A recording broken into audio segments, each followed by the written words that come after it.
thinking about kids' behaviour recently because so many of us, when our kids act out, it feels really personal. And the advice that's often given to us is, oh, it's not personal, it's just kids being kids. They do what they're meant to do, which is to challenge us. They're just, it's just their way of communicating. And whilst all those things are kind of true, I feel personally that it can be very invalidating to say just those things, because actually the behaviours are personal, because kids are like mini machines that know how to dig out our deepest triggers and how to activate them. They know the red buttons to push that's going to make us feel more angry than anyone has ever made us feel before. And it's because they know us so well. Children are fine-tuned to protect themselves. They're fine-tuned for survival. And part of survival is to be able to hook in to your parents' needs, your parents' fears, your parents' wishes. And whilst that can help to facilitate a positive family environment because we learn to know each other well, it also has the potential for the greatest explosions.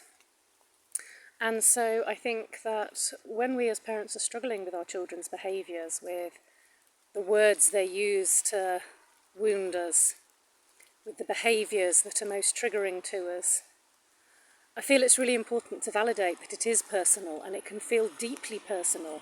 And so the attack can really cut to the core of our souls, and it can be really painful and really hurtful, and it can trigger, quick anger.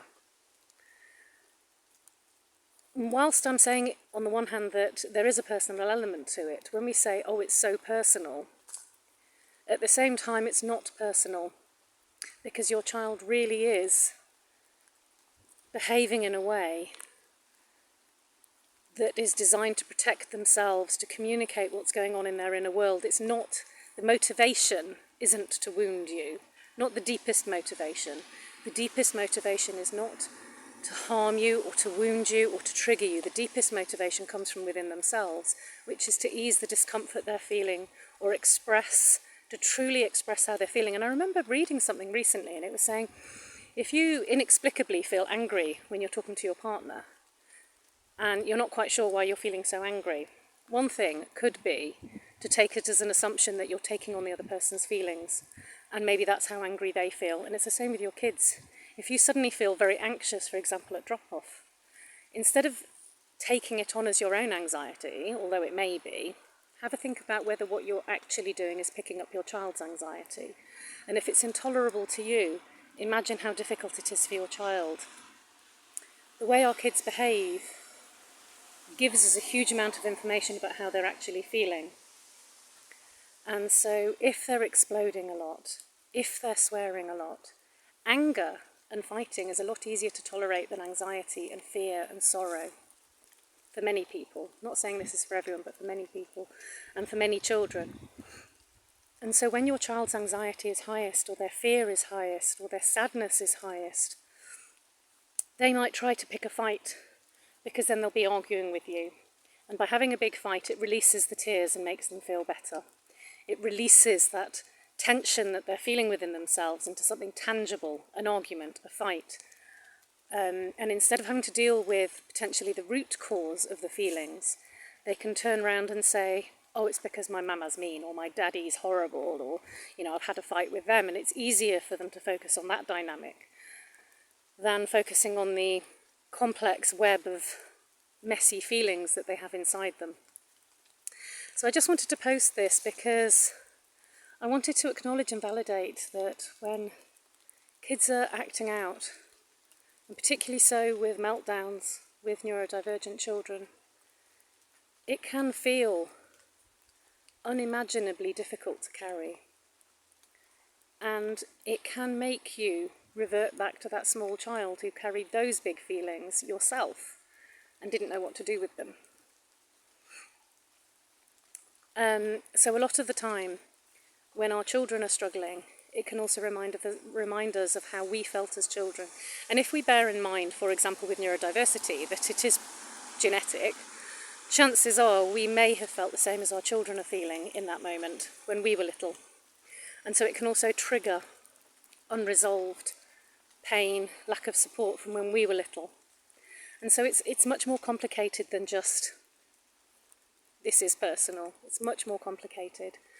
So I suppose the answer is, how do we move forwards from this? And I know certainly when my kids were little, I really struggled. And actually the behaviours were easier when they were tiny. But for me, I realised it's because I have auditory sensitivity. And it didn't connect for me until I saw my kids covering their ears with sounds that were barely detectable for me. And I suddenly thought, oh, they have sound sensitivity. Maybe I do too. And I realised that the 10 years I've been living in London, I wore headphones wherever I went. Listened to sometimes house music, but generally peaceful kind of meditation music or sounds of nature. And I would need to escape London regularly for weekends away, but I didn't think of it in those terms at the time. And so I started wearing earplugs when my kids were little, and that helped massively. That was one major trigger removed, which is the sound sensitivity. And I have tried flare and I have tried loop, both with success. And I've also tried really cheapy yellow foam earplugs, especially when they're a bit old. I know it might sound a bit grim, but when they're a bit old and overused, give them a wash and you can use them again. And because they're old, they don't block all the sound. So they just take the edge off the sound, but you can still hear your kids talking to you and hear what they need. So that's a cheap tip if you can't afford the flares or the loops. So there was the sound sensitivity. There's also taking regular time out for de-stressing. And this is why I post so many mini mindfulness videos, because actually taking 30 seconds out at the beginning of your day can have a huge impact on how you cope with the rest of the day. I also stopped watching the news when I was in my 30s, because I read an article somewhere about how, particularly in women, when we watch the news, the cortisol levels are raised in our bodies, so that later in the day when we're faced with a stressful situation, it's harder for us to cope with it. And we're more likely to snap or react in really stressed out ways. And so I stopped watching the news, I stopped reading the news, and yes, my ignorance about the world is at an all-time high right now. I do get regular updates from friends and my husband on key issues, but I don't want to read it because for me, the words and the images of news reporting is too much. I have a fantastic imagination and I just need the facts. I don't need the gory details because I feel the pain and it makes me really stressed. I feel the anguish, the anger, the damage that happens to people in our environment, and it hurts. So I don't do that anymore, and that's helped enormously with helping me to cope with stressful situations like a child acting out. And so, you know, there are other ways that you may be able to remove stresses from your life. Make sure you get enough sleep, make sure you eat healthily, and it takes a lot of effort to do this, especially if you're also neurodiverse yourself, especially, for example, if you have ADHD and find routine difficult. I hate routine, I find it really challenging. And, you know, I haven't got a label as yet, but I have self-diagnosed as ADHD and I'm going through the assessment process as we speak.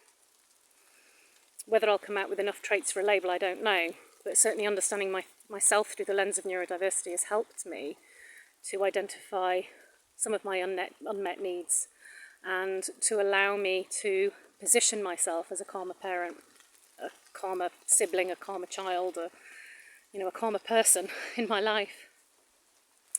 So if there are ways to remove physical stresses on your body, like lack of sleep or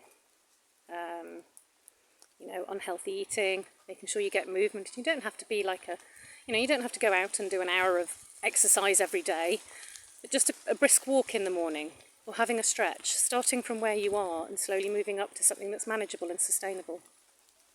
These little things have a huge impact on how we cope with our kids' behaviours, challenging behaviours. And as well as the kind of mindfulness of noticing what's around us and slowing down how we respond to things in our world, there's also the mindfulness and awareness of how we feel about stuff and what we need in the moment. So to say to your child, I need 2 minutes out. Barricade yourself in your bedroom or your bathroom if you have to, just for 2 minutes to calm down.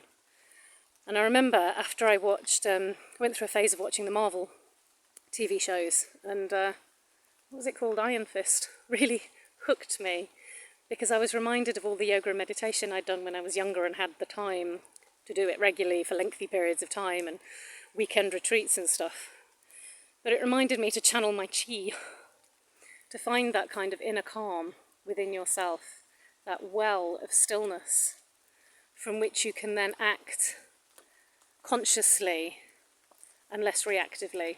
And I'm not saying it's easy, it's really bloody difficult, but there are ways to make things easier. So I hope that this video helps some of you in terms of validating your experience when you say this feels personal, in terms of validating your experience of how it hurts and wounds you, these behaviours, but also to maybe give you some ideas or to start on the path of getting some of your own ideas of how to make yourself a calmer person so that you can contain the mini explosions that your child is experiencing within themselves. If you found this video helpful or any of my other videos, please do subscribe or follow, or please do share with other people. I want to be able to share my own experiences as a therapist and a parent in the hope that it can help other people in some way or another. So thank you for watching, and I hope you have a good day and good luck with your journey of managing the difficult behaviours in your own household.